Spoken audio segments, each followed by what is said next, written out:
할렐루야, 복된 날입니다. 생명에 합당한 거룩한 삶을 이루어가는 한 날 되십시오. 오늘의 말씀은 누가복음 23장 50절에서 56절, 누군가 해야 할 그 일 당신이 하십시오입니다. 오늘 말씀은 예수님의 장례에 대한 말씀입니다.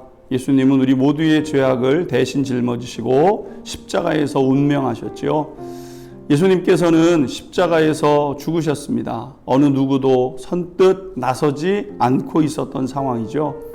예수님을 따랐던 사람들은 헤아릴 수 없을 만큼 많았습니다.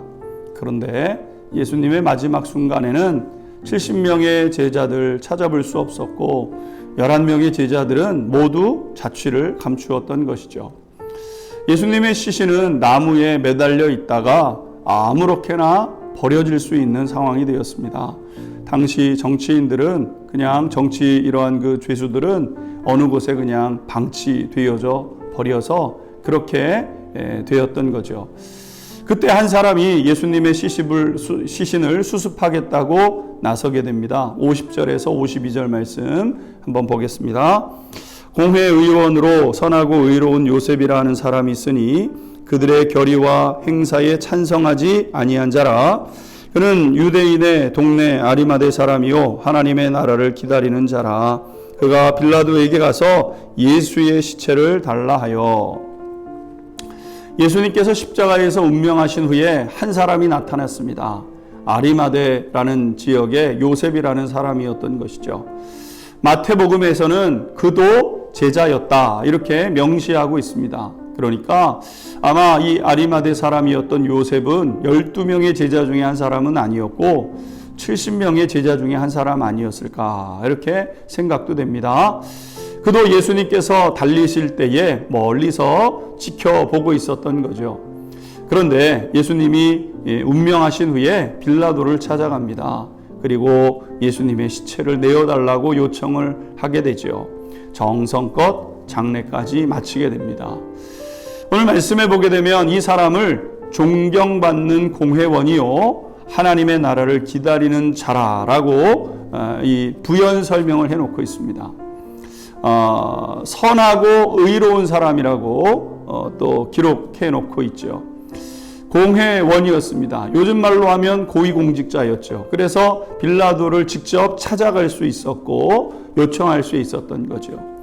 예수님을 죽이기로 결의할 때 반대하였을 뿐만 아니라 예수님이 십자가에 죽으신 후 예수님의 시신을 수습하기로 마음먹었던 사람입니다. 여러분 여기서 다시 한번 이 상황을 자세히 들여다봐야 됩니다. 예수님은 지금 반역죄로 십자가에 달려 죽으셨죠. 그런 극악한 죄인을 장례 치르겠다고 시체를 달라고 합니다.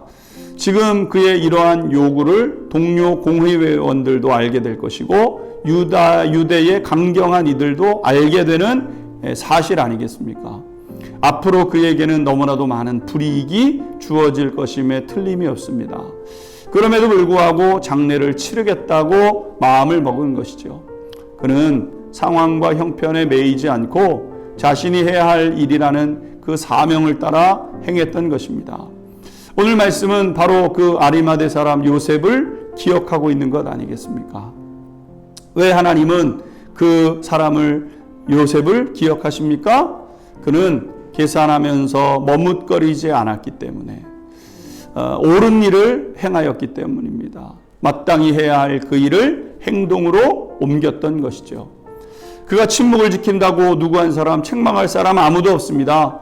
예수님이 이미 죽었고 죽은 이를 위해서 위험을 감수를 할 필요도 없고 12제자 당연히 해야 될 12제자가 안 한 걸 왜 내가 해? 아무도 그에게 나무랄 사람 없습니다.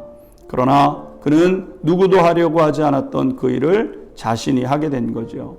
하나님은 그런 사람을 존귀하게 기억하신 겁니다. 사랑하는 성도 여러분, 주님을 그렇게 감당해 가십시오. 저도 그렇게 감당해 가려 합니다. 복된 한 날 되십시오. 기도하겠습니다.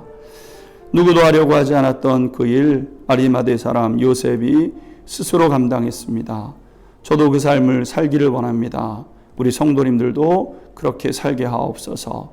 예수 그리스도의 이름으로 기도하옵나이다. 아멘.